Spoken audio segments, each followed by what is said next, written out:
Voilà, il est 14h05. Je vous propose de démarrer en vous remerciant d'être présent cet après-midi pour ce temps d'échange comme on a l'habitude de le faire maintenant régulièrement au niveau du RTES, de pouvoir présenter les études qui sont menées par le labo de l'ESS. Je suis Christiane Bouchard, je suis à la fois membre du comité exécutif du labo et membre du conseil d'administration du RTES, et c'est toujours un plaisir d'introduire ces webinaires et d'animer ensuite les débats qui pourront s'en suivre. C'est à la fois une étude, comme toujours, de très grande qualité portée par le labo de l'ESS qui analyse et qui propose des pistes d'action autour de l'accompagnement et du financement des coopérations territoriales au service des transitions. Alors, c'est 5 mots-clés qui parlent réellement aux collectivités adhérentes du RTES, puisque la coopération, notamment celle autour des politiques publiques, hein, qu'on a l'habitude de dire un peu la co-construction des politiques publiques. Elles se construisent en associant à la fois les acteurs économiques, le monde académique, les pouvoirs publics, la société civile, et tout ça pour créer, pour analyser, pour développer des projets individuels ou collectifs qui répondent à des besoins des territoires. Et ces co-constructions, on les retrouve généralement dans les politiques publiques aujourd'hui au travers de plans pluriannuels de développement de l'ESS, qui là aussi associent les différentes parties prenantes que je viens de citer, à la fois à l'animation territoriale, mais aussi au suivi des projets. Ces plans pluriannuels, ils offrent aussi la possibilité d'expérimenter avec à la fois le droit à l'erreur, et puis en intégrant, ça sera présenté aussi dans l'étude, mais moi j'insiste aussi toujours beaucoup sur ce point-là, en intégrant la notion de temporalité. Même si pour des élus ou pour des collectivités, c'est pas toujours facile de gérer le temps long, l'ensemble de ces projets le nécessite pour à la fois faire émerger les initiatives, les ancrer localement, alors qu'on est aussi face à une urgence, à une urgence sociale, à une urgence écologique ou climatique notamment. Et donc, il faut qu'on apprenne aussi à gérer ces différentes tensions. Ces coopérations, les collectivités les promeuvent aussi en étant directement impliquées, que ce soit dans des SIC, dans des PTCE ou dans des dynamiques type territoire zéro chômeur de longue durée, ce qui signifie aussi une posture différente de l'élu, c'est-à-dire que l'élu n'est pas en position infra ou supra, mais est bien partie prenante au même titre que les autres dans ces différentes ces démarches-là.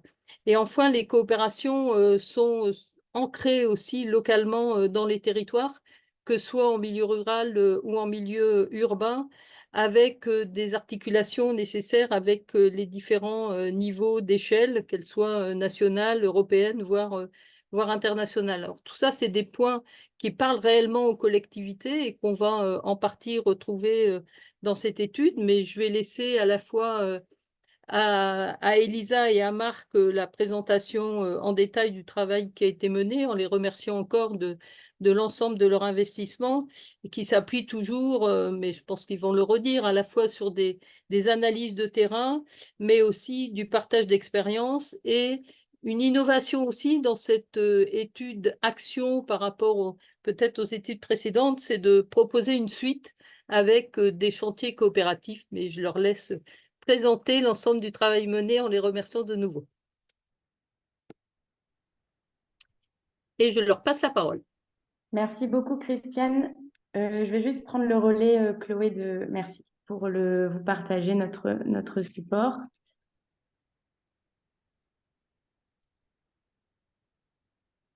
Alors peut-être, tant que tu cherches le support, de redire un peu la manière dont les choses vont se dérouler, c'est-à-dire que vous allez nous présenter l'étude pendant une vingtaine de minutes là maintenant, et ensuite on aura des témoignages, hein, des témoignages à la fois d'Émilie Beatois, qui est chargée de mission à la région Bourgogne-Franche-Comté, et de Valérie Tétu, pardon, qui est aussi chargée de mission à l'agglomération Pays de Grasse.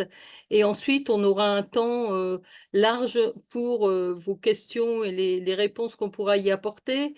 En ce qui concerne, n'hésitez pas, dès que vous avez des questions, à les mettre dans le chat, ce qui permettra d'organiser une fluidité aussi dans les réponses qu'on pourra vous apporter. Merci.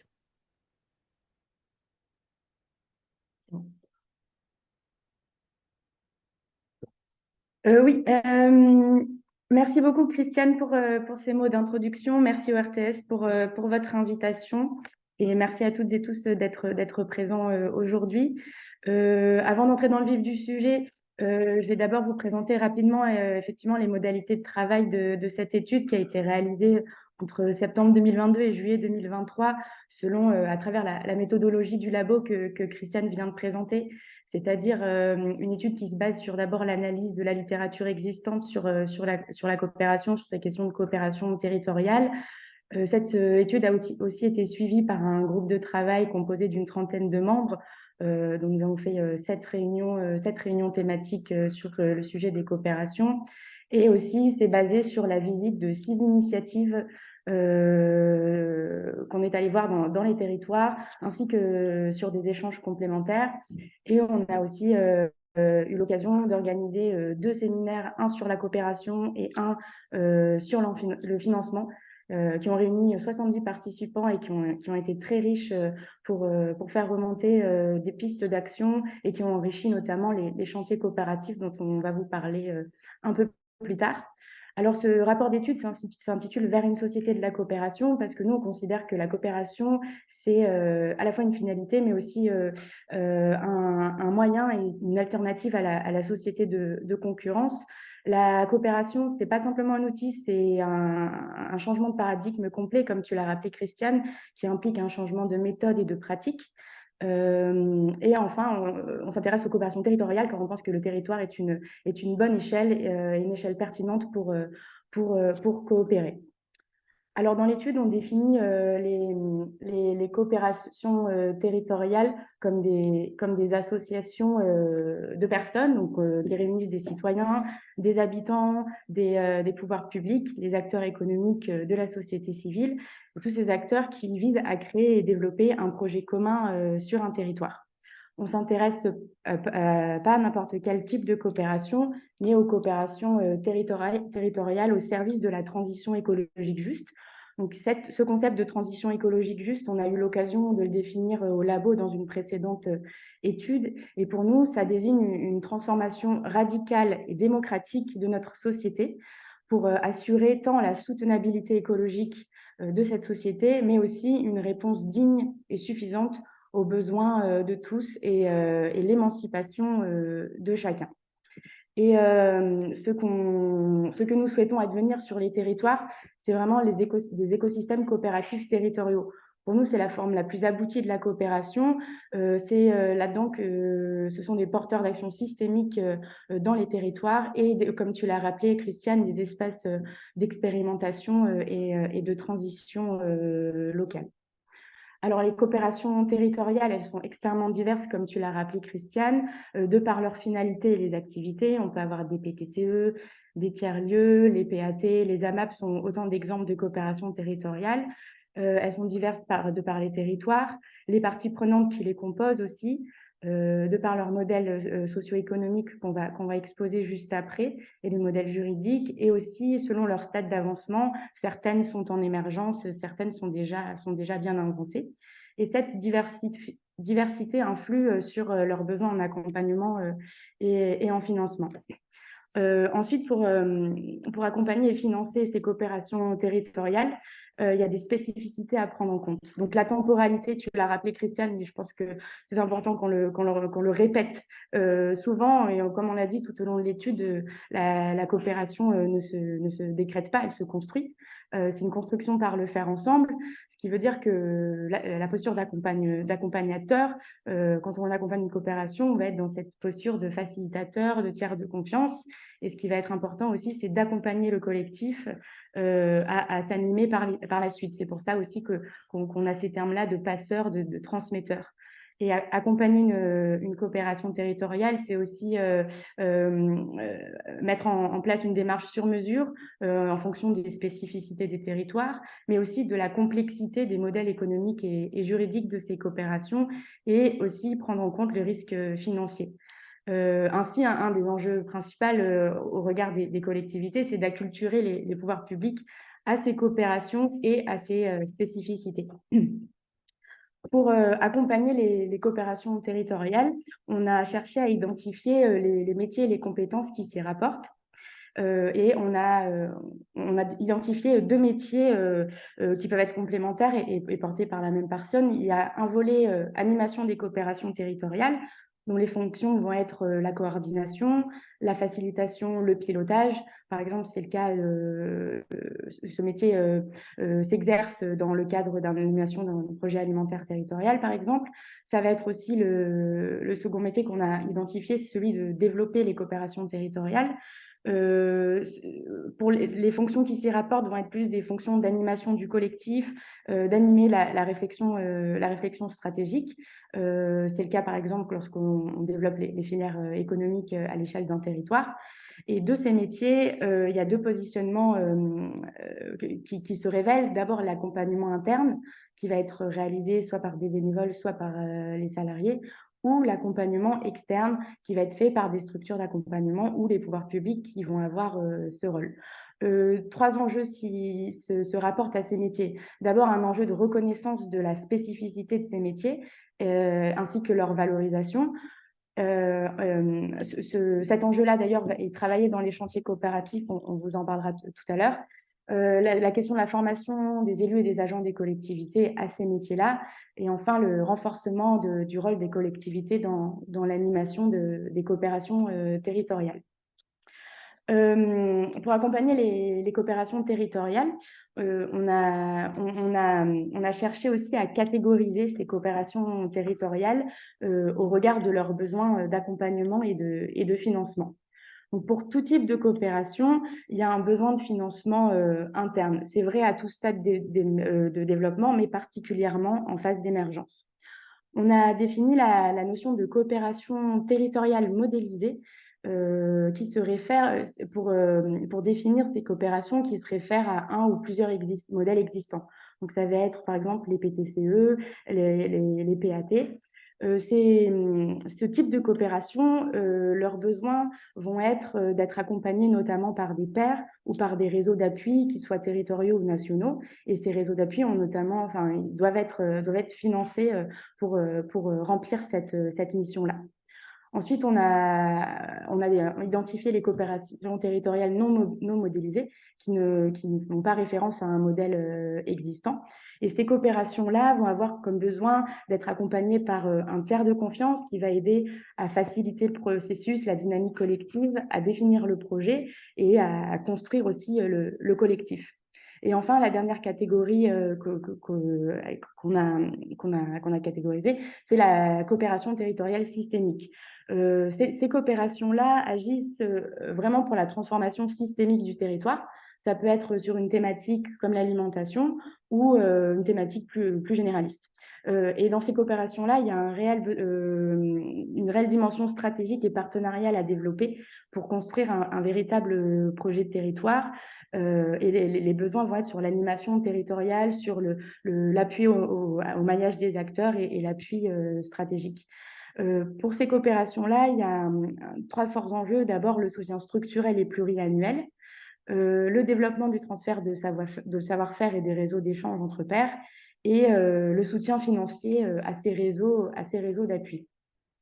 En phase opérationnelle, il y a toujours un besoin pour les coopérations, c'est d'avoir pouvoir maintenir l'animation pour préserver la gouvernance partagée de la coopération, et aussi une dimension d'appui pour impulser de nouveaux chantiers et de nouveaux partenariats. Donc, maintenir la dynamique coopérative et créer des synergies sont des enjeux forts en phase opérationnelle.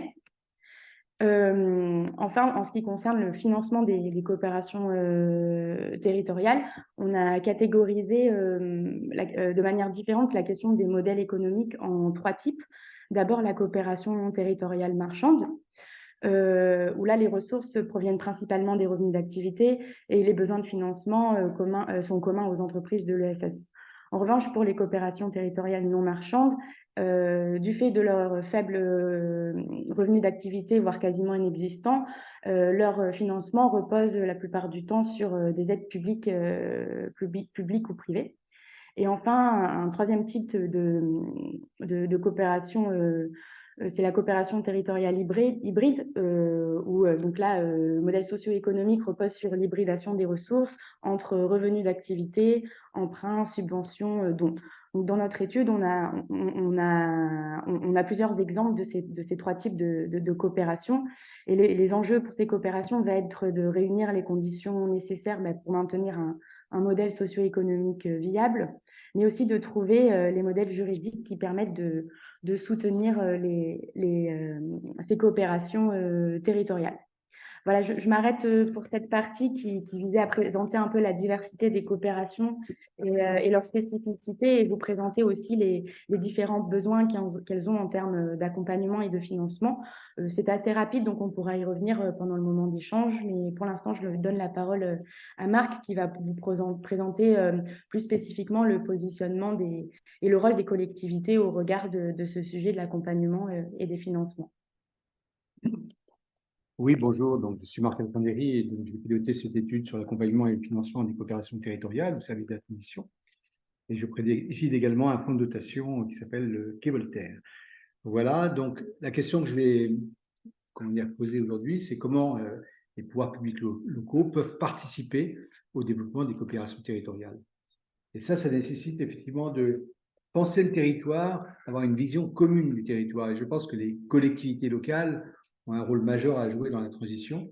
Mais ça, effectivement, en partenariat avec tous les acteurs dont avait parlé, effectivement, Christiane au départ, partenariat avec la société civile, avec les acteurs économiques, avec les chercheurs, etc. Donc ça, c'est un point important. Et de ce point de vue-là, l'approche des communs qui a été développée, notamment par Elinor Ostrom, qui est prix Nobel de l'économie, est une approche qui nous paraît très intéressante. Parce qu'elle, d'une part, se polarise sur la question de qu'est-ce qui fait commun entre les habitants d'un territoire et qu'est-ce qui produit de la richesse, qu'est-ce que la richesse aussi d'un territoire.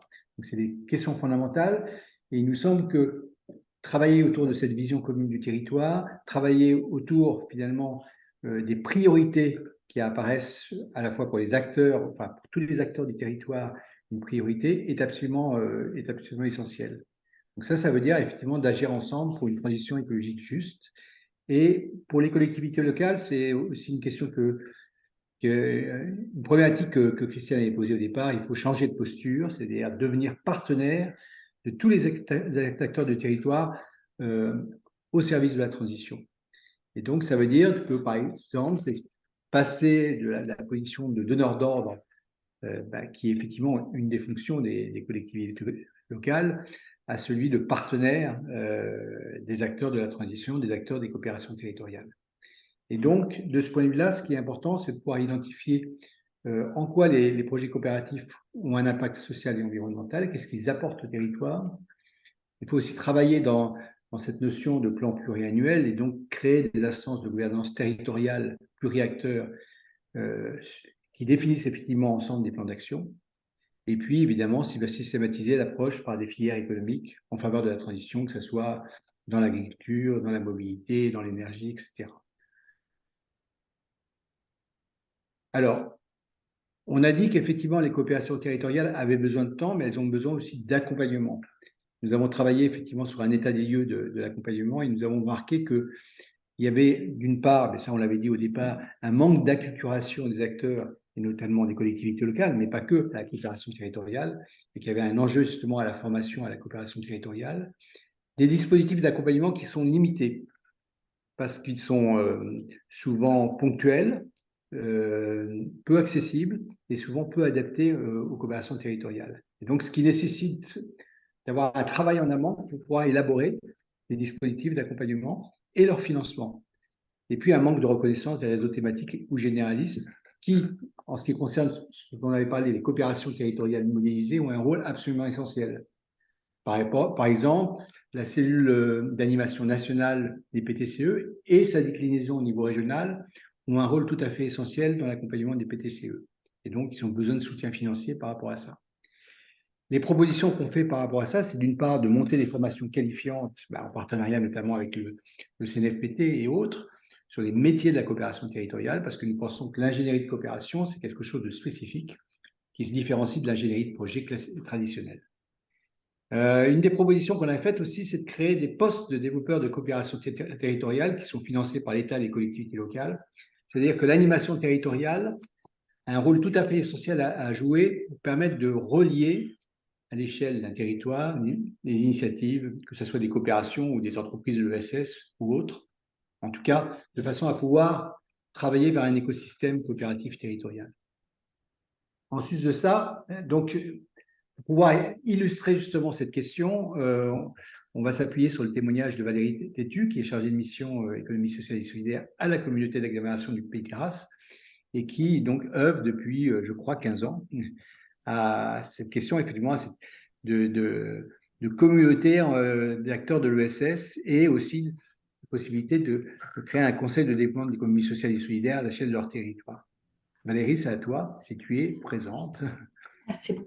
Bonjour, pardon, excusez-moi, j'avance masquée. Donc, Audrey Roy, qui est donc l'animatrice territoriale du service ESS de la communauté d'agglomération du Pays de Grasse. Comme j'étais sur une autre réunion, je suis arrivée en catastrophe pour vous. Voilà, bonjour à tout le monde. Donc, la communauté d'agglomération du Pays de Grasse, pour la resituer, se situe dans le sud de la France, dans le département des Alpes-Maritimes. Nous sommes une communauté d'agglomération composée de 23 communes, à peu près 110 000 habitants, avec deux spécificités, deux caractéristiques. La première, c'est que 80% de notre territoire se situe en zone périurbaine et rurale. La ville-centre, c'est Grasse, qui est mondialement connue et réputée pour son industrie du parfum, mais qui en même temps a un centre-ville qui est catégorisé en quartier prioritaire de la ville, avec, comme dans beaucoup de villes moyennes, un centre-ville qui s'est paupérisé. Donc voilà, la particularité de notre communauté d'agglomération, c'est depuis 2011 d'avoir, à partir d'un diagnostic qui avait été partagé avec la CRES, d'avoir pris conscience de l'importance que revêtait l'économie sociale et solidaire sur son territoire, avec comme au niveau national 11%, représentant à peu près 11 à 12% de l'emploi privé, et en zone rurale 25% de l'emploi privé. Et donc elle a décidé, très encouragée à l'époque par la région PACA, qui avait un programme de développement de l'ESS, de développer en fait une politique volontariste. Donc nous avons une première délibération qui acte cette volonté politique qui date donc de 2011. C'est important parce que l'engagement politique pour que l'animation territoriale et le soutien aux coopérations territoriales, excusez-moi, se fasse, il faut un temps long, et ce temps long, il est aussi largement aidé, bien sûr, avec des financements, mais aussi avec un engagement politique fort, et c'est ce qui est le cas sur notre territoire.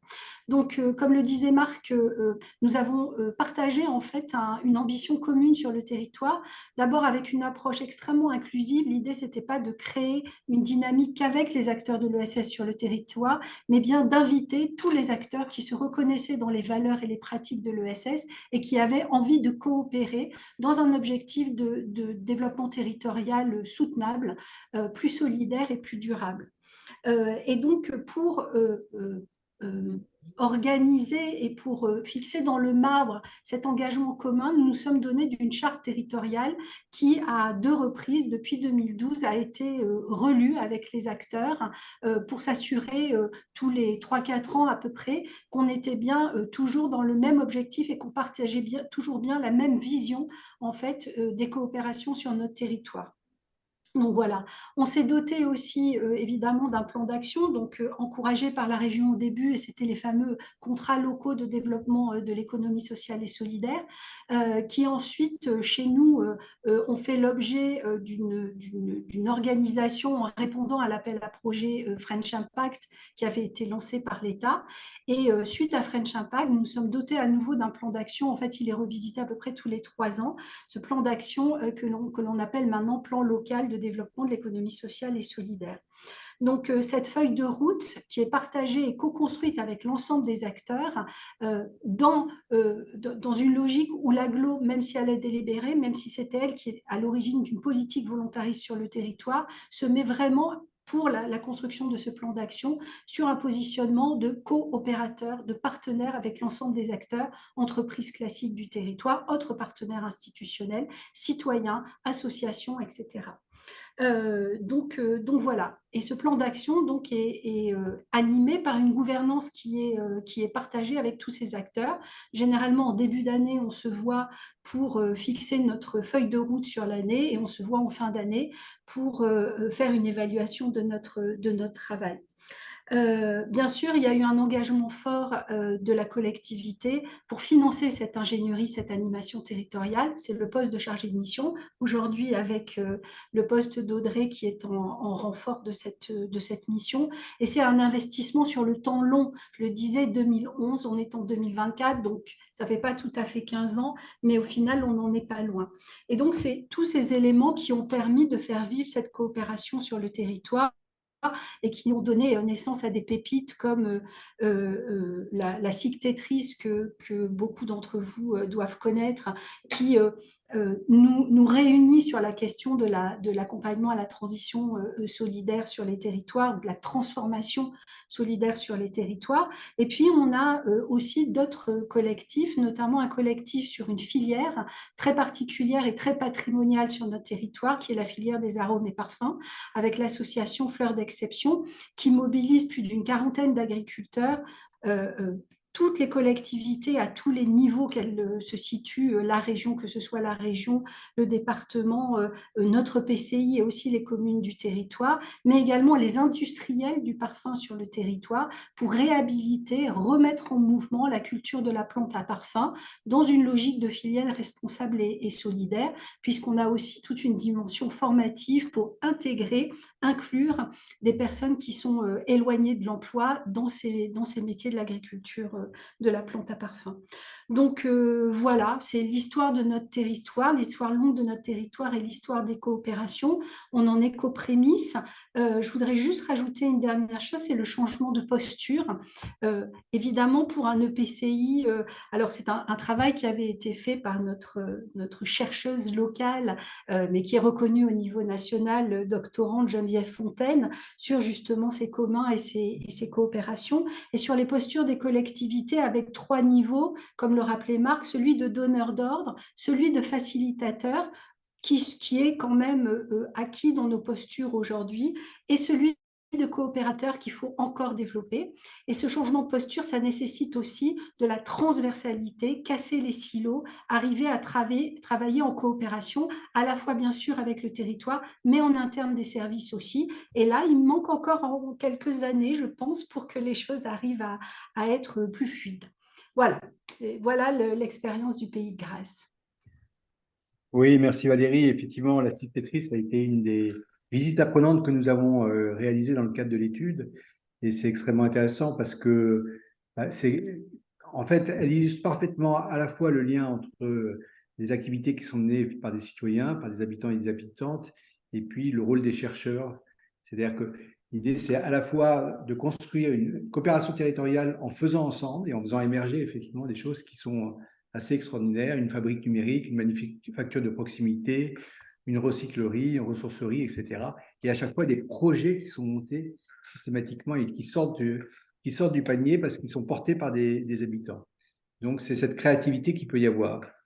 Il existe aussi, on a pu le voir dans l'étude, vous pourrez le voir à la lecture du rapport, différents dispositifs de formation qui existent, d'accompagnement qui existent, comme les fabriques à initiative, les startups de territoire, etc., et qui permettent effectivement de modéliser un petit peu les dispositifs d'accompagnement. Voilà, j'en reparlerai tout à l'heure dans le cadre des chantiers coopératifs parce qu'on est en train de travailler dessus. Excusez-moi, je ne suis pas mal polie, mais je dois vous quitter parce que je suis sur un autre comité de pilotage en même temps. Bah, écoute, merci Valérie. Et Audrey À reste très avec bientôt. vous, et En tout Jean cas, merci. Flores qui est en ligne aussi, qui représente donc, qui est le conseiller technique de Jérôme Vieux, notre président, sur l'économie sociale et solidaire, ce qui montre quand même cet engagement politique. Merci. Merci à vous, merci beaucoup. Voilà, du coup, j'embraye sur la question des financements pour aller vite et surtout pour laisser place à la discussion. D'une part, bon, ce tableau vous montre qu'il y a des déterminants extrêmement divers dans le financement des coopérations territoriales. Il y a évidemment la question du portage. Est-ce que c'est la société civile qui en est à l'initiative, comme notamment par exemple la Cicatrice? Est-ce que ce sont des structures de l'économie sociale et solidaire alliées à d'autres, comme on peut avoir notamment dans les pôles territoriaux de coopération économique, ou est-ce que c'est un portage institutionnel, ce qui est souvent le cas pour les projets alimentaires territoriaux? Et puis, il y a le modèle juridique. On sait que le modèle statut entrepreneurial est plus favorable effectivement au financement que le statut informel, évidemment, ou que le statut associatif. Le modèle économique qui est porté, Elisa parlait effectivement du modèle marchand, qu'on retrouve relativement peu. On peut le retrouver notamment dans les supermarchés coopératifs et participatifs. La plupart des modèles économiques sont des modèles hybrides.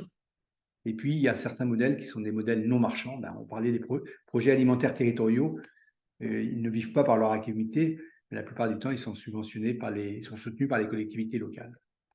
Le stade d'avancement est important aussi. On a beaucoup plus de mal à soutenir l'émergence des projets parce que on ne dispose pas à ce moment-là des revenus d'activité pour pouvoir financer effectivement ce stade de développement que la création ou la consolidation. Et enfin, on a des territoires, une disparité dans les territoires. On a bien vu qu'il y a des territoires qui sont très engagés en faveur de la coopération, de la transition.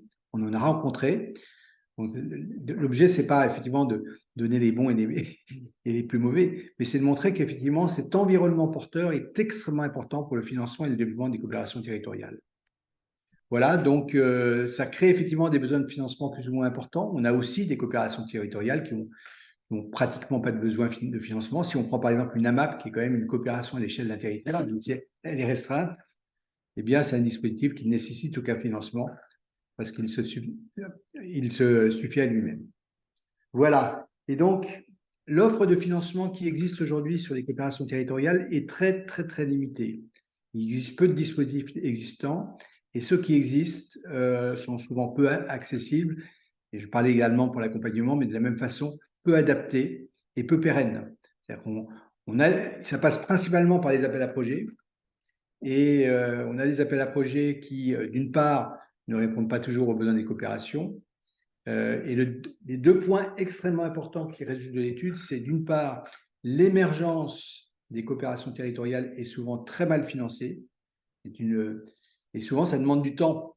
Je parlais tout à l'heure des supermarchés coopératifs. On met 4 à 5 ans pour monter un supermarché coopératif. Voilà. Et donc, ça veut dire que c'est un temps où il faut animer le processus. Avec des bénévoles ou des salariés, il faut trouver effectivement les financements pour le faire. Et puis, on a aussi une autre problématique pour le financement de l'investissement des coopérations territoriales. Financer les investissements matériels ou immatériels, c'est lourd et ça demande du temps. Donc, ça demande ce qu'on appelle, on appelle ça les capitaux patients à intérêt modéré. Enfin, on est plusieurs à l'appeler comme ça. C'est-à-dire la capacité à ce que des acteurs économiques puissent soutenir une initiative sur la durée, 7 ans, 10 ans, avec effectivement un intérêt qui est très limité. C'est vrai qu'aujourd'hui, les structures financières sont peu prêtes à s'investir dans cette direction-là. Donc, qu'est-ce que ça veut dire? Ça veut dire qu'on faut construire des outils financiers avec des coopérations territoriales. On a vu des choses intéressantes d'ailleurs pendant l'étude, notamment des plateformes de financement participatif qui sont soutenues par des cartels d'organisations publiques, d'organisations privées, notamment aux côtés dans en Alsace, où j'adopte un projet à Poitiers, où en fait, l'idée, c'est que les citoyens soutiennent les initiatives de l'économie sociale et solidaire, et ils sont abondés à la fois par des collectivités territoriales et aussi par des acteurs privés. C'est-à-dire pour 1 euro qui est donné par un citoyen, il y a 3 euros qui est 1 euro abondé par les collectivités territoriales, 1 euro par des entreprises privées. Donc ça, c'est un exemple intéressant. Impulser des outils financiers, c'est aussi créer des budgets participatifs. C'est l'exemple, par exemple, du budget citoyen qui est initié par le département du Pas-de-Calais. Mais c'est aussi soutenir des filières économiques. Voilà. Donc, c'est aussi essayer d'imaginer des modèles économiques qui sont innovants et qui prennent en compte la participation citoyenne, la dimension non monétaire. On y verra dans les propositions, mais c'est revoir un petit peu les standards qu'on peut avoir, et s'intéresser sur qu'est-ce qui produit de la richesse et comment on peut intégrer toutes les dimensions, enfin, d'un modèle économique qui, pour la plupart des fois, est un modèle économique hybride. Du coup, je reviens simplement sur quelques propositions que nous avons réalisées dans l'étude pour après en discuter. La première proposition, c'est de créer des fonds de soutien aux coopérations territoriales en faveur de la transition écologique juste dans les territoires, qui relient à la fois des fonds privés et des fonds publics. La deuxième, c'est aussi de faciliter l'usage des monnaies locales par les collectivités territoriales. On sait qu'il y a des freins juridiques encore, c'est pas évident. Il y a une proposition qui a été réalisée par l'ANPP, l'Agence nationale des pays et des projets territoriaux, qui est d'instaurer le 1% ingénierie destiné au financement de l'ingénierie de développement et de transition. Et ça paraît très, très important. Ça a été soutenu largement, mais évidemment, ça n'a pas été voté. En tout cas, je pense qu'il y a un plaidoyer à réaliser sur cette question. Et surtout, on l'a dit et on le redira, c'est multiplier les outils de financement pluriannuels qui favorisent la pérennité des coopérations territoriales. Un projet, ça ne se monte pas en 1 an. Et je sais qu'avant, il existait dans les régions des soutiens pluriannuels, notamment à l'émergence des projets. Et je pense que c'est des dispositifs qui sont très, très importants. Voilà. Enfin, je pense que c'est important de créer des outils méthodologiques à destination des pouvoirs publics pour les aider à co-construire des appels à projets favorisant les coopérations territoriales et sortir finalement de cette position de donneur d'ordre en co-construisant des appels à projets en amont avec les acteurs de la coopération territoriale. Et je pense que justement, on va avoir un témoignage d'Émilie Buatua de la région Bourgogne-Franche-Comté qui illustre parfaitement cette dynamique, c'est-à-dire que à la fois à travers l'ingénierie de la coopération et la fonctionnalité qu'elle va présenter, mais aussi justement la solidarité entre les financeurs en faveur de projets de coopération territoriale. Il y a vraiment une dynamique qui s'est créée en Bourgogne-Franche-Comté qui me paraît très intéressante. C'est aussi une visite apprenante que nous avons eu l'occasion de faire à travers notre étude. Donc, Émilie, je te laisse te présenter d'abord et puis pouvoir témoigner effectivement de ce positionnement particulier de la région. Merci. Donc moi, je suis chargée de mission outils financiers projet ESS à la région Bourgogne-Franche-Comté et je salue aussi la présence de mon conseiller régional qui est en charge de l'économie sociale et solidaire, Éric Oterno, qui a souhaité participer aussi à ce webinaire, qui montre aussi l'implication tant des techniciens que des élus, et donc je le remercie pour sa présence. Donc nous, en fait, on voulait juste vous témoigner un petit peu le travail de recherche, d'expérimentation. On fait un cheminement. La coopération, en fait, c'est un cheminement qui n'est jamais terminé. Et on a souhaité, en fait, aborder avec vous, en fait, ce qu'on a pu construire de manière collective, mais aussi toutes les problématiques que ça peut poser et des choses qui restent d'ailleurs en suspens pour certaines, qui vont alimenter les ateliers dont vous parliez tout à l'heure. En 2016, les régions ont fusionné, donc Bourgogne et Franche-Comté ont fusionné, et il existait des opérateurs qui travaillaient sur les territoires, sur les départements, les 8 départements, autour de l'accompagnement d'activités et autour d'activités innovantes qu'on avait du mal à définir puisque c'était souvent du collectif. Et la région accompagnait déjà ces dynamiques, mais de manière un petit peu perlée. En 2016, avec la fusion, l'idée, c'était plutôt que de financer de manière très perlée et de continuer à financer comme ça, les acteurs étant déjà des acteurs qui travaillaient ensemble sur certaines dynamiques, notamment l'accompagnement de porteurs de projets. Ils ont travaillé ensemble sur une proposition de travail en collectif que nous avons finalement trouvée intéressante. Comment on peut accompagner les territoires à faire émerger en fait les potentialités économiques, mais parfois qui ne sont pas détectées, ou malgré qu'elles soient détectées, il manque des moyens pour les faire sortir, et surtout comment on crée de l'ancrage territorial sur ça. Donc la région a fait le choix de financer un collectif qui n'est pas formalisé, c'est-à-dire qu'on a un collectif informel depuis 2016 qui s'appelle le Générateur Bourgogne-Franche-Comté, composé de 6 structures avec des formats très différents, hein, puisqu'on a une SIC, on a 2 acteurs France Active et on a des pôles d'économie solidaire. Donc du coup, voilà, ils ont chacun leur fonctionnement. Par contre, il y a une méthodologie commune qui a été créée, donc ils ont appris à coopérer.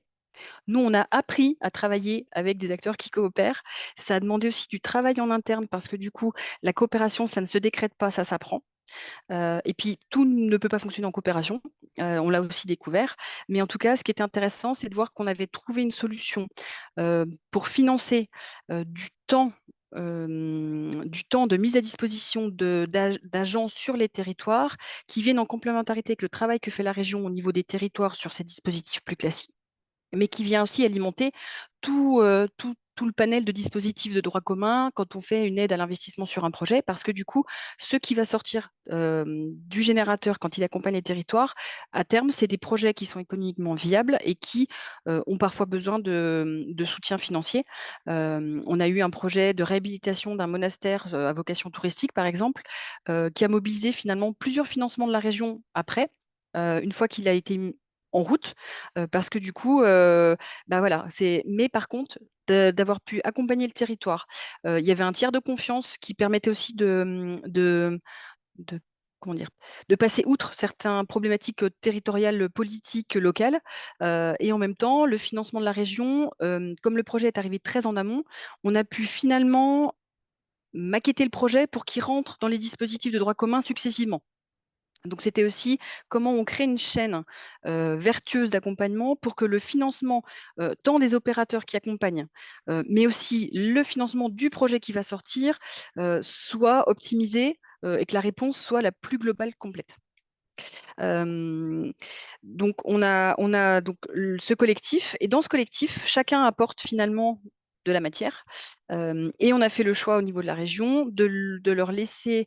On a une convention qu'on passe avec chaque opérateur, avec un financement dédié, et on laisse un certain nombre d'objectifs, mais ce ne sont pas des objectifs qui vont venir complètement contraindre le versement de la subvention. Il y a un droit à l'expérimentation. Quand on vient accompagner des territoires, eh ben, des fois, on est sujet aux élections, on va être sujet à un décès, le décès du président de la Comcom. Bon, bah, effectivement, ça met un coup d'arrêt sur un accompagnement.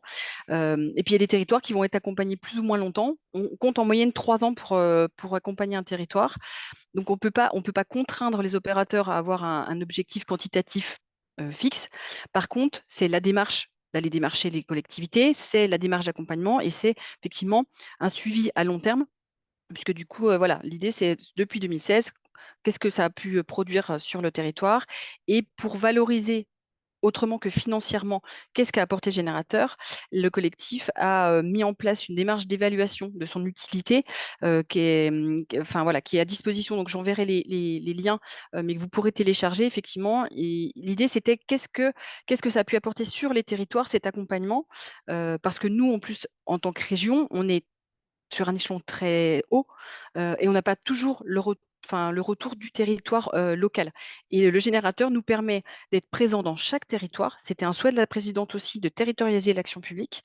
Donc du coup, cette action nous permet de coopérer avec les territoires sur un format où on délègue finalement des choses à des opérateurs, et qu'on peut financer, mais qui nous a demandé, pour les financer, de passer certaines, voilà, on est passé à la mouline de pas mal de choses. Il fallait qu'on arrive à faire sortir ça des aides d'État.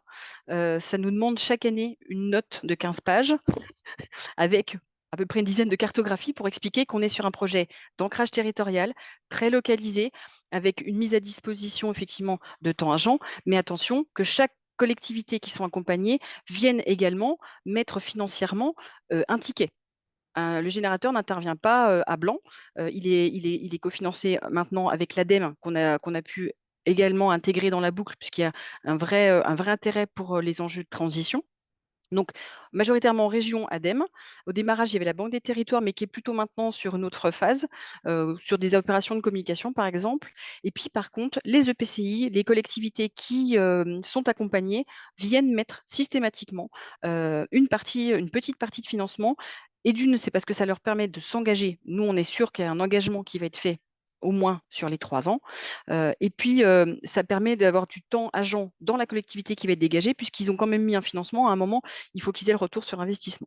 Donc, et ça permet d'hybrider aussi les ressources des opérateurs, puisque du coup, pour eux, ça compte comme des ressources. Donc, c'est des produits aussi qui vont venir alimenter le schéma financier des opérateurs. L'idée, c'est aussi qu'ils puissent, eux aussi, hybrider leurs ressources. Et ça, c'est très important parce qu'on ne voulait pas qu'ils restent aussi uniquement dans de la subvention. Il fallait aussi qu'ils puissent avoir cette possibilité de s'affranchir en partie de la subvention. Et le deuxième, le point qui nous a, hormis les réglementations qui s'imposent aux collectivités, qui ne sont pas toujours faciles à mettre en œuvre quand on fait de la coopération interinstitutionnelle ou avec des opérateurs du privé, il y a des dispositifs qui existent, qui parfois sont supprimés. Nous, on a la chance en Bourgogne-Franche-Comté d'avoir la Banque des territoires qui travaille énormément en lien avec nous, et on a pu conserver un outil France Active qui s'appelle le fonds de confiance. Donc, c'est une étude de faisabilité qui dure 6 à 9 mois et qui finance du temps en fait. Et généralement, les projets générateurs sont financés via une période de fonds de confiance aussi. Ça nous permet finalement d'avoir le générateur qui vient très en amont. On commence à monter le projet, il passe dans la fourche du fonds de confiance pour être sûr que du coup, le modèle économique et l'ancrage territorial est complètement posé. Et puis après, on va sur les dispositifs de droit commun, sur de l'accompagnement, sur les prêts, sur du prêt d'honneur, on peut aller sur du prêt participatif France Active. On va aller chercher tout ce qui peut être financé. On a des avances remboursables aussi au niveau de la région à taux zéro. Voilà, on va aller chercher tout ce qu'on peut, y compris les subventions, les appels à projets. Et ça, voilà, le générateur vient finir son travail d'accompagnateur sur le projet. Du coup, la question qui va se poser aussi, c'est comment on fait pour maintenir certains dispositifs, comme le fonds de confiance. On n'est plus que 3 régions en France à l'utiliser, avec des questions juridiques qui se posent sur comment on qualifie cette aide. Ça peut poser des questions. Et puis, France Active a décidé de créer la place de l'émergence, mais qui fonctionne beaucoup pour des grosses régions. Nous, on reste une petite région très rurale, avec une densité de population qui est plutôt moyenne, mais avec beaucoup de projets ancrés au niveau des territoires ruraux. Donc, on a besoin aussi d'avoir des projets qui sont à dimension et des financements qui viennent sur ces dimensionnements. Et ce qui n'est pas toujours facile. Par contre, la remontée des territoires et la remontée de nos accompagnateurs générateurs, elle nous permet effectivement d'avoir ce retour d'expérience sur le fonds de confiance, par exemple, pour nous est très utile parce que sans celui-là, sans cet outil-là financier qu'on vient bonder avec la Banque des territoires, nous ne pourrions pas financer 90% des projets sortis du générateur. Donc, c'est très, très important pour nous. Et on a choisi aussi, dans le financement générateur qu'on accorde, nous, on vient intégrer toute une palette d'outils, c'est-à-dire que la démarche Startup de territoire est portée par un des opérateurs qui a formé les autres opérateurs. Donc, ça vient à l'intérieur. Et chaque opérateur vient apporter finalement des ressources en propre. Par exemple, le Cluster Jura, qui est une SIC, travaille, donc il a formé les autres opérateurs sur la démarche Startup de territoire. Et puis, il travaille actuellement sur un programme de R&D autour de l'entrepreneuriat coopératif de territoire pour apporter dans la méthode du générateur, comment on détecte plus vite un projet qui peut être plus coopératif, quels sont les écueils à éviter. Et donc, en fait, on va alimenter tout ça de manière coopérative régulièrement. Et puis, on vient se nourrir aussi des études du labo, par exemple, avec, si possible, la valorisation de ce qui peut être fait dans le générateur au niveau du national pour aussi alimenter les démarches. Mais c'est du temps, effectivement, qu'on finance via le financement générateur chez nous. Peut-être tout de suite une question, même si c'est pas le moment des questions, mais c'est parce qu'elle me paraît directe. Il y a une question de Nathalie qui dit: «Quels types de projets sont financés sur le terrain?» Alors, c'est très diversifié. On va avoir des recycleries, on va avoir des sites réhabilités en lieux touristiques, on va avoir des tiers-lieux en zone urbaine sensible. On peut avoir des projets d'épicerie sociale et solidaire dans des zones rurales quand on est en zone blanche. On a eu pas mal de projets sur le réemploi ces dernières années, mais c'est aussi parce que du coup, on a une grosse question sur les déchets qui se pose, et puis on a un plan déchets mis en place à la région. Donc, il y a plus un accent qui a été mis sur ces projets, mais c'est aussi parce que ça vient des territoires aussi. En fait, on répond à une demande des territoires nous, on a plein de possibilités, mais on aimerait travailler là-dessus. Et s'il y a un projet qui peut en sortir et qui peut être viable, du coup, eh ben, c'est un go. Et du coup, voilà, Elisa vous partage des vidéos, 2 vidéos qu'on a montées. Alors, c'est l'ADEME qui a fait le travail là-dessus, puisqu'en fait, on est partenaire dans le cadre d'une coopération interinstitutionnelle. Donc, on a été valorisé au Havre dans le grand défi écologique. En fait, on travaille avec l'ADEME, l'Agence économique régionale de la Bourgogne-Franche-Comté, le générateur Bourgogne-Franche-Comté, et une association qui s'appelle ACT, qui travaille autour de l'économie de la fonctionnalité et de la coopération. En fait, l'idée, c'est de créer un écosystème favorable et de venir alimenter toute la dynamique et la valoriser, en fait, pour montrer en fait, chaque échelon peut coopérer. On peut travailler à plusieurs échelons. Ça demande du travail de formation, ce que disait M. Afandéry. On a ce besoin en fait, de faire changer les pratiques. En fait, il faut apprendre à travailler différemment. La coopération est une partie de la solution, mais ça demande un travail de transversalité qui doit se faire aussi, y compris en interne dans les collectivités et chez les opérateurs. Merci Émilie. Donc en fait, ça permet de rebondir sur la suite. D'une part, de comprendre qu'il y a une interaction extrêmement importante entre l'accompagnement et le financement. Oui. Et ben, on a bien vu que dans le générateur Bourgogne-Franche-Comté, notamment, il y a France Active Franche-Comté et France Active Bourgogne, qui sont parties prenantes effectivement du générateur. Donc il y a vraiment un lien entre les deux. Oui. Nous, ce qu'on a pensé au niveau de l'étude, et c'est un peu une originalité, c'est que on a identifié à travers les séminaires un certain nombre de défis collectifs qui ont été vraiment identifiés par tous les participants. Et à partir de là, on a défini 5 chantiers coopératifs qui sont dans la continuité de cette action. C'est d'ailleurs l'idée, c'est de répondre à un certain nombre de défis. Donc le premier, c'est sur la question du développement des compétences et des métiers des acteurs de la coopération. Et donc il y a un travail qui est réalisé actuellement sur lancer des parcours de formation en direction de la coopération territoriale, se mettre en relation aussi avec le CNFPT, pourquoi pas, pour développer des programmes au service des collectivités locales, réfléchir aussi à la question de la certification sur le métier de la coopération territoriale. Voilà, ça c'est le premier chantier. Le deuxième chantier, il porte sur le développer des outils de financement au service des coopérations territoriales. Et là, on est en train de travailler pour essayer d'expertiser un certain nombre de modèles de financement, notamment ceux de la Bourgogne-Franche-Comté, avec le soutien d'Émilie dans le groupe, mais aussi sur la capacité à ce que des acteurs économiques, privés et publics, travaillent ensemble, et notamment à travers des expériences de fondation. Le troisième, c'est sur les dispositifs d'accompagnement qui sont adoptés aux coopérations territoriales. Nous sommes en train de lancer une cartographie des dispositifs d'accompagnement des coopérations territoriales à l'échelle nationale et territoriale. Donc ça, c'est un projet qui est ambitieux, qui est monté notamment en partenariat avec la VIS, qui a l'habitude effectivement de monter ce type de projet, mais aussi avec pas mal d'acteurs et de structures d'accompagnement. Voilà. Le quatrième plutôt chantier coopératif, c'est le développement, comment on peut développer des écosystèmes coopératifs territoriaux, ce dont on parle depuis le début, et qui est une démarche importante, mais extrêmement longue à mettre en place. Et donc, comment on peut utiliser les expériences nombreuses qui ont été mises en place en France pour pouvoir dégager un certain nombre d'enseignements. Et enfin, le dernier chantier coopératif, c'est sur construire un plaidoyer sur le financement et l'accompagnement des coopérations à un niveau national et local. Voilà, si ça vous intéresse de rejoindre ces espaces de réflexion, si vous voulez y contribuer, vous êtes les bienvenus, et on va vous mettre justement une adresse dans le chat qui va vous permettre éventuellement de nous solliciter, de s'en solliciter les uns les autres et surtout de vous mettre un lien avec l'ensemble des chantiers coopératifs pour vous permettre éventuellement, si vous le souhaitez, d'y participer. Voilà. Je pense qu'on peut laisser place à l'échange et je te redonne la parole, Christiane, pour animer ce temps d'échange.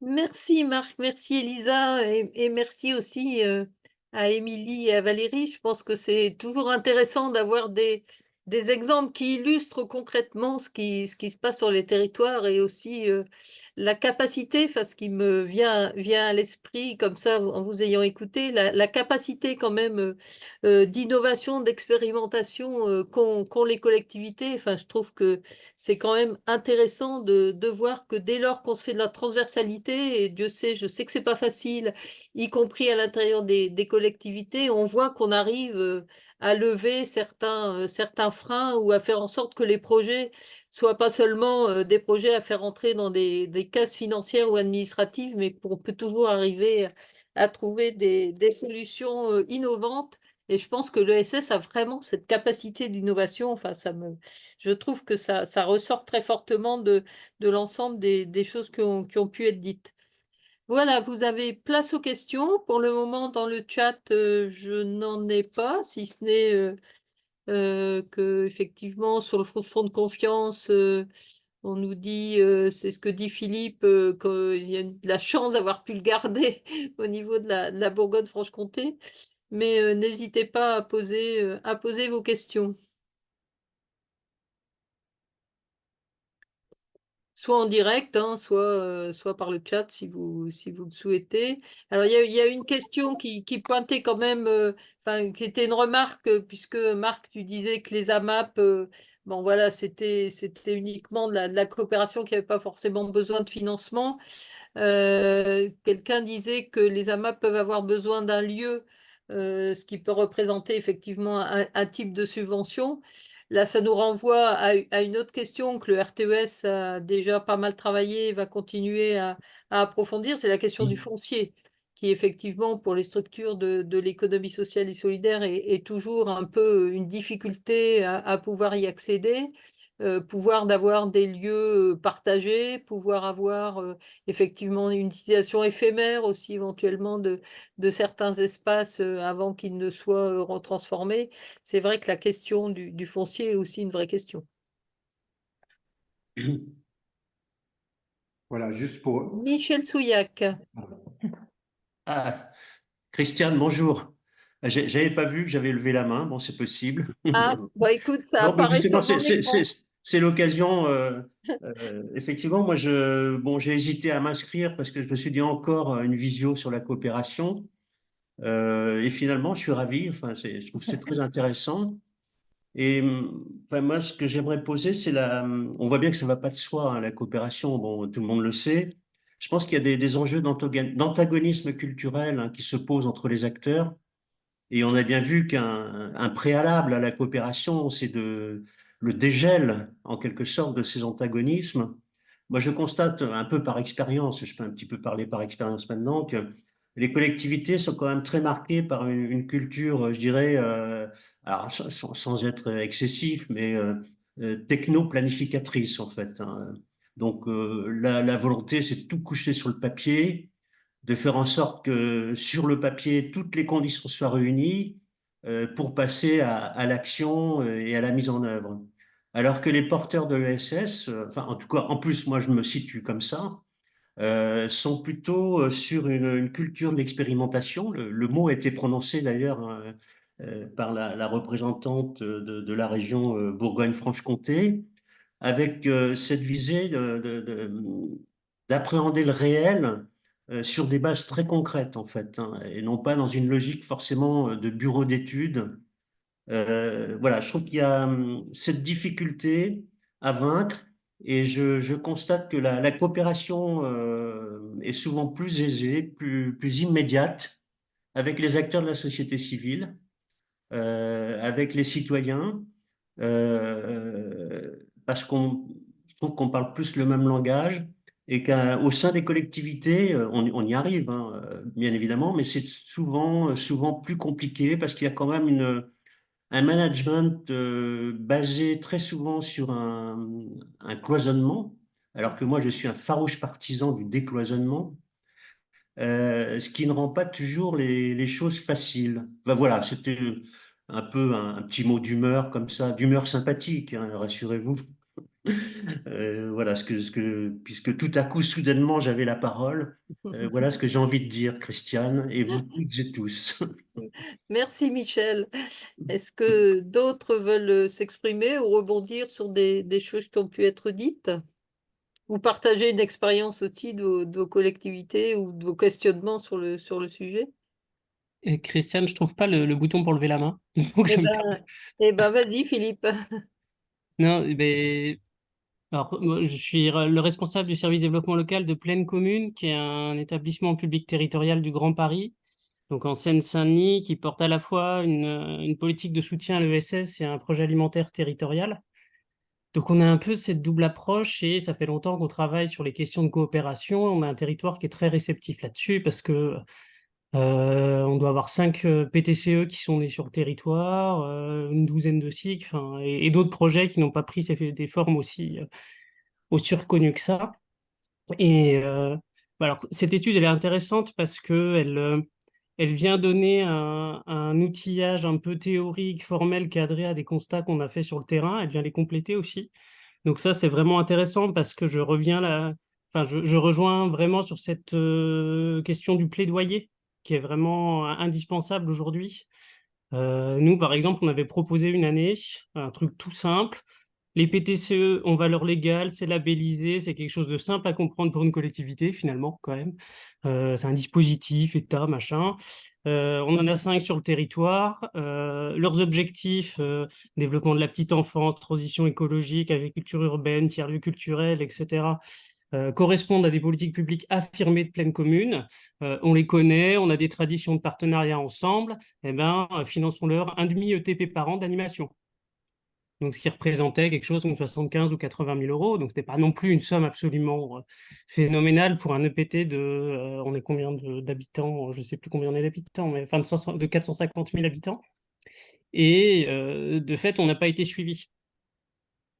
Donc, je pense que le côté plaidoyer est important. Et après, au-delà de ces histoires de moyens sur lesquels on n'obtient pas toujours les arbitrages, je vois que une différence se fait, enfin, on voit une très grosse différence avec les profils professionnels des gens qui sont sur les postes en collectivité. C'est-à-dire que développer des coopérations, ça fait appel à des compétences très particulières, de mobilisation, d'animation, de diplomatie parfois, de faire se rencontrer, se faire discuter des gens qui ne sont pas issus des mêmes mondes, qui n'ont pas la même vision du monde, qui n'ont pas le temps, mais qui finalement arrivent à le trouver, enfin des choses comme ça. Parfois de mouiller le maillot, de prendre le stylo, etc. Et bah, ce n'est pas forcément les mêmes compétences qu'instruire un appel à projet. Et parfois, on a un peu ce souci en collectivité d'être un peu trop à tout faire en même temps. Et peut-être, je pense qu'on peut avoir une réflexion un peu RH sur quand on a la chance d'avoir 2 ou 3 postes, se dire, eh ben, alors celui-là, je vais prendre un poste vraiment de développement qui ne sera consacré qu'à ça, et donc chercher un profil qui correspond, ce qui, à mon avis, ce qui était le cas dans certaines des interventions qui ont eu lieu aujourd'hui. Mais je pense que c'est des petites dentelles qui permettent vraiment d'aller plus loin. Enfin, voilà, c'est un petit témoignage de mon point, de ma situation. Merci Philippe. La parole est à Éric Oterno. Oui, bonjour à toutes et tous. Je voulais d'abord remercier Émilie pour son témoignage. En tant qu'élu, je peux d'autant plus la remercier puisque ce dispositif il a été mis en place avant que j'arrive.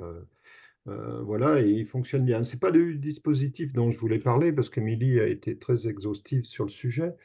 On est une région très rurale avec des petits EPCI à 8-10 000 habitants et souvent avec zéro ingénierie. Et les présidents de PCI, il faut savoir qu'en milieu rural, c'est pas très connu, mais moi, dans mon secteur, plus de 53% des élus ont été renouvelés. Et je ne vous parle pas en 2026, quand je vois tous les élus qui sont entre 75 et 80 ans, là, il va y avoir du renouvellement. Et tout ça pour dire que ces nouveaux élus, quand ils arrivent, même le mot ESS, ils ne savent pas ce que c'est. Et donc, par contre, ils ont des idées. Ils veulent faire changer, ils veulent tisser du lien, ils veulent coopérer, ils ont des problèmes effectivement de gestion des déchets. Et je dirais le premier rôle de nous, la collectivité supra avec le générateur, c'est de leur dire, oui, mais votre idée, elle correspond à de l'ESS. Et la deuxième chose, c'est de leur expliquer ce que c'est. Voilà, et effectivement, vous avez des témoignages, et je ne critique pas du tout, je n'oppose pas, mais quand c'est des métropoles ou des grandes collectivités, effectivement, il y a même des techniciens et dédiés à l'ESS dans les services éco, mais dans les petites communes rurales, voilà, les élus ne savent pas ce que c'est. Il y a vraiment, mais par contre, il y a des besoins. Et donc, nous, le premier étage de la fusée, c'est de leur expliquer que leur projet correspond à de l'ESS. Voilà. C'est un petit témoignage comme ça, rural. Moi, je suis dans une collectivité où tous les villages, ils sont entre 300 et 500 habitants. Voilà. C'est pour ça que je témoigne comme ça. Voilà, en tout cas, merci. Merci de votre témoignage. C'est vrai qu'au niveau du RTES, on a démarré avec des collectivités qui étaient essentiellement des collectivités urbaines et des grosses collectivités. Aujourd'hui, on a des collectivités rurales aussi qui participent, hein, et on se rend compte que, effectivement, en proportion, on pourrait dire qu'on a plus de développement de projets d'économie sociale et solidaire en milieu rural qu'en milieu urbain, quoi. Et c'est vrai que ces initiatives-là sont pas toujours valorisées, sont pas toujours portées, je veux dire, à la hauteur de ce qu'elles représentent.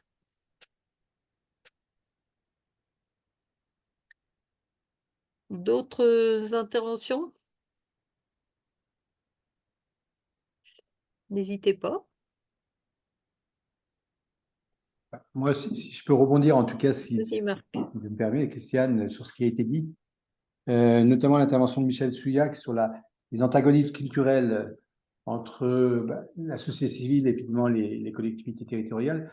C'est qu'effectivement, d'une part, on se rend compte qu'il y a des processus de décision qui sont très différents entre les collectifs citoyens, qui ont peu de contraintes en fait, et puis les processus de décision qui existent au sein des collectivités locales.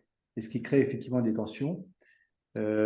Outre effectivement la question de l'acculturation et la coopération, qui nécessite une vision complètement différente. Et je prends l'exemple qui a été présenté par Émilie sur le générateur Bourgogne-Franche-Comté, où en fait, ça passe par la contractualisation avec une collectivité locale. Mais l'idée, justement, et c'est ce qui avait été dit par le générateur Bourgogne-Franche-Comté, c'est que c'est très compliqué de montrer aux élus, de faire comprendre que il n'y a pas de solution a priori. C'est-à-dire que c'est par la dynamique collective, c'est par l'élaboration collective, la mobilisation des habitants qu'on fait émerger des solutions qui répondent à des besoins territoriaux, et les solutions ne sont pas a priori définies. C'est-à-dire que ce qui est souvent d'ailleurs le cas dans les collectivités locales, se dire je veux faire un tel lieu, je veux créer une épicerie solidaire, etc. Et ça, ce n'est pas la démarche du générateur Bourgogne-Franche-Comté, qui s'appuie effectivement sur une démarche structurée qui s'appelle les fabriques à initiative. Il existe à peu près une trentaine de fabriques à initiative à l'échelle nationale. Et ça, je trouve ça intéressant. C'est vraiment l'idée que la coopération, elle se crée en avançant et elle nécessite la participation de toutes et de tous, des habitants, des associations, des collectivités locales, et que vraiment on construit la transition ensemble. Donc c'est casser effectivement cette posture de voilà, nous voilà ce qu'on veut, à vous, acteurs de la société civile, de mettre justement ces souhaits en musique, mais c'est plutôt effectivement de se positionner en partenaire et en disant ensemble on essaye d'élaborer des solutions collectives. Donc ça c'est la première chose que je voulais dire. Une autre chose aussi par rapport à ce qu'il dit Philippe, sur la question justement des ressources humaines, moi je crois beaucoup aussi au transfert de savoir-faire. Alors c'est quelque chose qui a été mis en place au sein des PTCE. Moi je fais partie d'un PTCE justement qui est aussi implanté sur le 95 et le 93, qui est le PTCE Pays de France, où on travaille principalement actuellement à Goussainville sur à la fois à partir d'un diagnostic de la précarité alimentaire, la mise en place de solutions d'accès à l'alimentation de qualité. Et moi, je trouve que c'est très, très utile de pouvoir s'appuyer sur les expériences existantes. Il y en a beaucoup en France, et bon, il y a beaucoup de solutions qui sont proposées, comme la sécurité sociale de l'alimentation, comme les chèques alimentaires qui sont en train d'être expérimentés dans la Seine-Saint-Denis. Et je pense justement au transfert de savoir-faire et à la capacité que des acteurs puissent, notamment au sein des PCE, venir appuyer d'autres expériences à partir effectivement de leur savoir-faire. Donc, c'est un point sur lequel, à mon avis, c'est important de revenir parce que, notamment, il y a un processus qui a été un peu formalisé, qui est conduit par la VISE, de transfert de savoir-faire entre PTCE. Voilà. Merci Marc pour ces compléments et je pense aussi que l'aspect de l'accompagnement de projets collectifs, c'est aussi quelque chose d'important puisque les collectivités sont souvent sur des projets individuels. Ce qui est normal, hein, le porteur de projet vient avec son initiative. Et là, dans ce que vous soulignez, c'est aussi la difficulté et l'importance d'avoir un soutien à des projets collectifs qui, du coup, deviennent là aussi des générateurs un peu de changement aussi et de changement à la fois de paradigme, mais de changement aussi au niveau de la portée sur les territoires. Et ça, je pense que c'est aussi important de le souligner, quoi. Alors, vous retrouvez dans le chat aussi un certain nombre de références, hein. Je vois que Elisa l'a mis aussi la référence sur les chantiers coopératifs. Et puis, le RTBS vient de mettre aussi la référence sur la passe sur les PTCE. C'est aussi des choses sur lesquelles vous pouvez vous appuyer sur la valorisation voilà, de retrouver aussi les différentes initiatives qui peuvent être portées par les uns et par les autres et qui peuvent venir aussi alimenter ce que vous faites sur vos territoires. Michel, tu as redemandé la parole? Oui, si je peux me permettre. Vas-y, mais je t'en prie. Merci. Non, simplement pour renchérir par rapport à ce qui a été dit, en fait, moi je pense qu'effectivement, la coopération ne naît pas d'une vision surplombante qui consisterait à vouloir à tout prix imposer un projet. Moi, je vois un petit peu par expérience locale que la coopération, en fait, elle naît d'une rencontre entre des citoyens et un objet qui les intéresse, en fait. Et là, quand la mayonnaise prend à ce niveau-là, c'est formidable. Ça donne des résultats. Bon, j'ai deux exemples autour du vélo, bon, ce qui est tout à fait dans l'air du temps. Il y a une dynamique qui s'est créée en très peu de temps, en fait, hein. En l'espace de 2 ans, en fait, hein, il y a vraiment eu création d'une association, participation à des mobilisations régionales, etc. Et également autour du solaire. Mobilisation citoyenne, ce qui a poussé la collectivité, avec l'appui de l'élu à l'ESS évidemment, à adhérer à une coopérative, à prendre des parts sociales dans une coopérative. Et désormais, effectivement, l'enjeu du solaire fait l'objet d'une appropriation de projet par la collectivité elle-même, en fait. Alors que l'amorce initiale, elle est née de l'intérêt manifesté par les citoyens. Voilà, enfin, c'est un peu ce que je voulais dire, c'est qu'il n'y a pas la vision pyramidale, ça marche pas. La vision de la posture de l'élu qui saurait à la place des autres, ça marche pas. Voilà, faut un peu saisir aussi ce qui est dans l'air du temps et faire de l'intermédiation et faire se rencontrer des citoyens avec un objet particulier. Voilà ce que je voulais dire. Merci Michel. Est-ce qu'il y a d'autres interventions? Si je peux abonder dans ce que disait Michel, effectivement, sur les projets portés par la société civile, moi j'ai été cofondateur, on va dire, de la première AMAP à Aubagne en 2001. Et donc, c'était vraiment la rencontre à la fois entre citoyens, organisations syndicales, la Confédération paysanne, Bio de Provence, Slow Food, etc.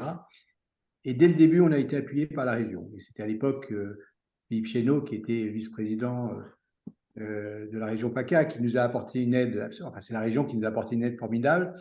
Et notamment, il y avait un dispositif qui était extrêmement intéressant à l'époque, c'était le dispositif Créactive, qui permettait de financer des postes sur 3 ans de manière dégressive. Et donc, toute l'animation territoriale du réseau Alliance Provence, qui est le premier réseau qui a été créé pour essayer de fédérer les AMAP de Provence, a été vraiment soutenue activement d'abord par la région, puis après par le conseil départemental. Et quand je parlais de transfert de savoir-faire, on a arpenté la France. C'est-à-dire qu'aujourd'hui, voilà, moi j'ai été assez présent, j'étais président du réseau des AMAP de Provence, puis en fait délégué du réseau national. On a vraiment fait du transfert de savoir-faire. C'est-à-dire on s'est baladé, on a appuyé, il y avait un système de parrainage des agriculteurs aux autres agriculteurs qui créaient des AMAP.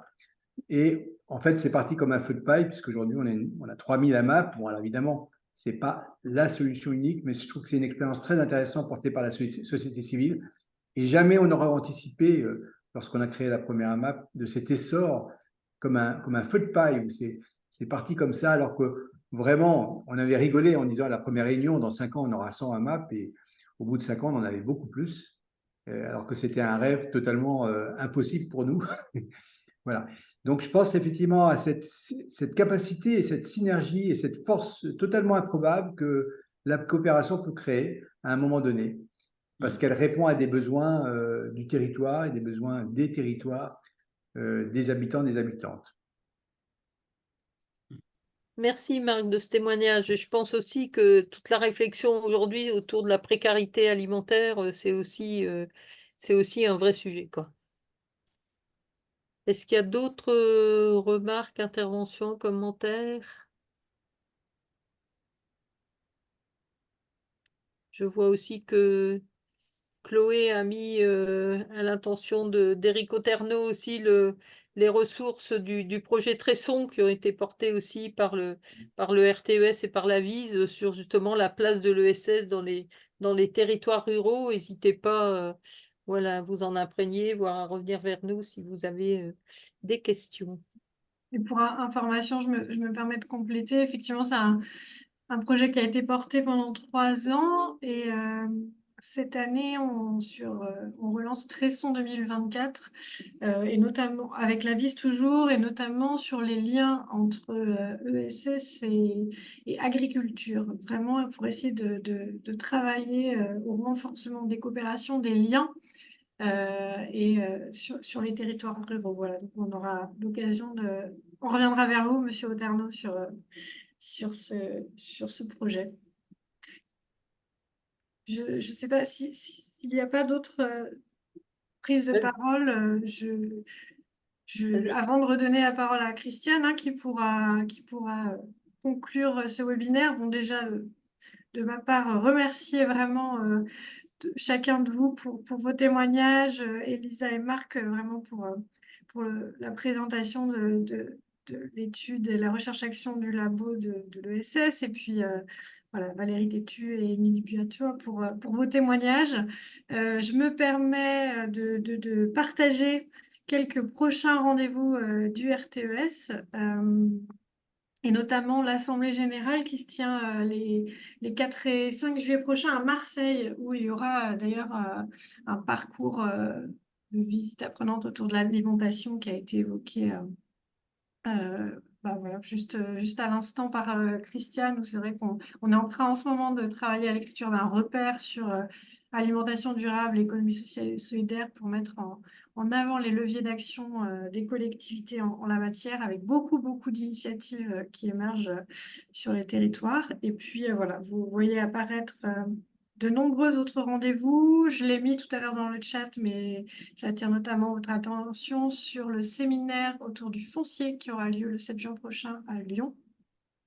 Voilà, puisque les questions des rôles possibles et des leviers d'action possibles des collectivités locales sur la mise à disposition, la construction financière, enfin de montage financier de lieux partagés est souvent questionné. Donc voilà, ce sera aussi l'occasion de faire un focus là-dessus. Et puis, comme vous le voyez, plusieurs rencontres aussi en région, les fameux clubs des collectivités pour l'ESS autour d'une diversité de thématiques. Voilà, merci encore à tous. J'arrête le partage et du coup, redonne la parole à Christiane. Oui, bon, très rapidement, un petit mot de conclusion pour de nouveau remercier l'ensemble des intervenants, comme tu viens de le faire, Chloé, et puis vous dire aussi à tout un chacun de ne pas hésiter à participer au chantier coopératif et participatif dont Elisa et Marc ont fait mention. Je pense que là aussi, ça peut permettre de continuer aussi à partager des choses, à réfléchir ensemble et là aussi à trouver des solutions et des réponses aux questionnements qui sont les nôtres, à la fois sur nos territoires ou dans nos différents réseaux. Je pense que c'est aussi des points extrêmement importants auxquels on est confronté journellement. Et donc, merci à tous et à toutes de votre participation. Et puis, ben, à une prochaine présentation. Merci. Avec plaisir. Merci Merci beaucoup. beaucoup. Merci beaucoup, au revoir. Merci, À bonne bientôt. journée. Au revoir. Au revoir. Au revoir.